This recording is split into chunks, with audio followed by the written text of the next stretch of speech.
Salut à tous, c'est Eddy. Alors aujourd'hui on se retrouve pour l'évolution de la chaîne numéro 4.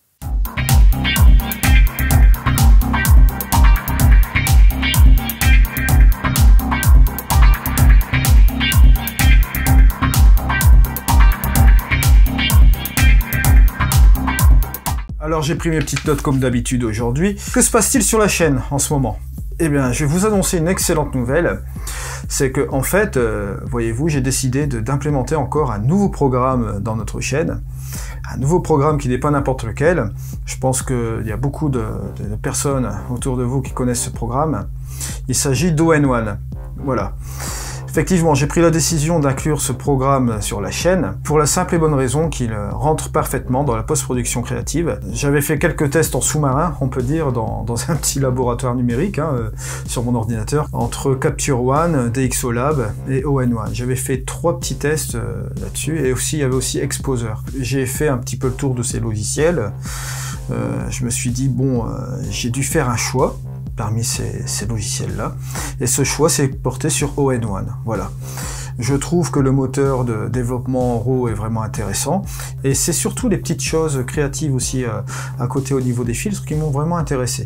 Je me suis affilié à ce programme-là, vous aurez donc sur ma page, sur mon site internet, le logo ON1, et vous aurez aussi la bannière ON1. Et ce qui est très intéressant avec ce logiciel-là, c'est que vous avez la possibilité de l'essayer gratuitement. Et oui, donc vous pouvez passer par ma bannière, vous téléchargez le logiciel et on va faire un petit peu le tour ensemble. J'ai commencé à écrire quelques petits tutos que je vais faire sur ON1. Il est vrai que ce programme propose des choses intéressantes et c'est pour ça que je l'ai implémenté sur la chaîne. Voilà. Ensuite, là nous avons aussi Luminar 4. Luminar 4, le programme phare de la chaîne aussi, je vous le rappelle. Il va sortir bientôt donc pour le 18 novembre, 11 novembre pour ceux qui ont fait la précommande, je crois, jusqu'au 15 octobre. Il y a eu une sélection, je pense, de certaines personnes qui vont l'avoir pour le 11 novembre, et ensuite ce sera le 18 novembre. Voilà.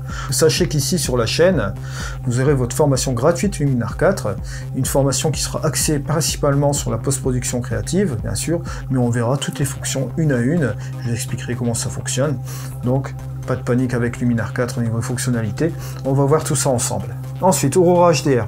Effectivement, Aurora HDR, on va reprendre aussi quelques workflows. J'ai fait de nombreuses sorties photos ces derniers temps sur certains endroits aux alentours ici des Cornouailles.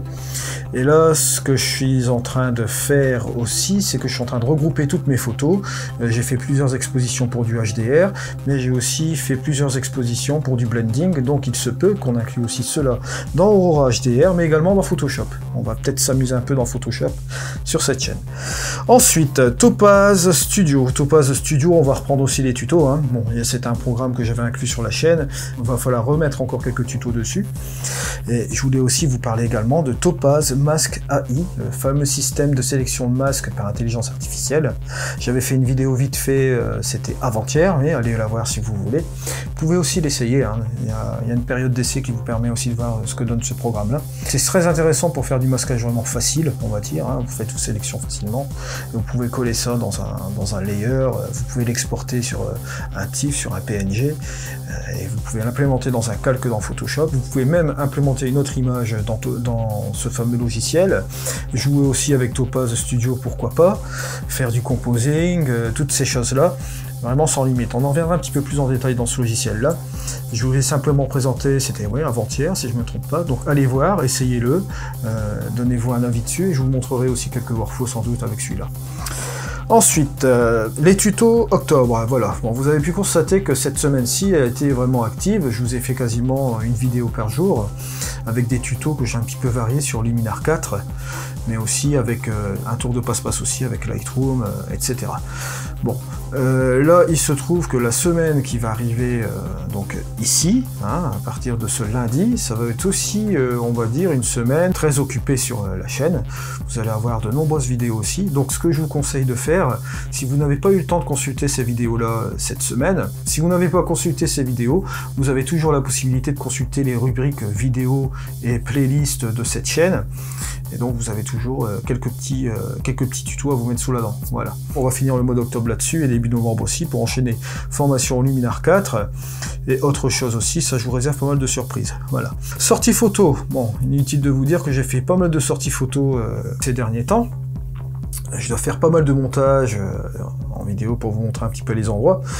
Et je vais sans doute faire des petits montages assez rapides, de vous présenter les endroits, faire un développement derrière, toutes ces choses-là, comme on avait déjà fait une fois. Je prépare aussi d'autres sorties photos, mais j'attends là que le temps soit vers le mois de novembre, ouais, pour que ce soit un petit peu plus, on va dire, dramatique, voilà. Pour que ce soit un petit peu plus dramatique, pour essayer de trouver encore des ambiances encore différentes. On va voir un peu ce que ça peut donner. Je vous rappelle donc les grandes lignes droites de notre chaîne, c'est-à-dire que cette chaîne-ci est réservée à la post-production créative. Donc qui dit post-production créative, on va passer dans n'importe quel style de développement, du plus sobre, on va dire, au plus poussé. Le plus poussé, je veux dire par là, par du blending, par du HDR, toutes ces choses-là. C'est le but un petit peu de cette chaîne, se démarquer du lot et de faire quelque chose de différent. Voilà. Donc ici, je vous dis à cette semaine. Je vous dis à bientôt et à cette semaine. On se retrouve donc pour des prochains tutos. On va se retrouver sur un rythme, je pense, à une vidéo par jour encore cette semaine. Et on verra ce qui se passe la semaine prochaine. Voilà. Je tenais à vous remercier aussi également pour les likes, les commentaires, vos achats aussi par les liens affiliés. Les liens affiliés, je vous le rappelle, ça me permet d'avoir une petite commission et moi en retour, je vous fais des formations gratuites, des tutos, je vais aller chercher des images aux alentours ici dans les Cornouailles, les capturer, etc. Et ça me permet un petit peu de monter toutes ces vidéos-là et de vous ramener du contenu. Voilà, c'était Eddy pour l'évolution de la chaîne numéro 4. Allez, au revoir.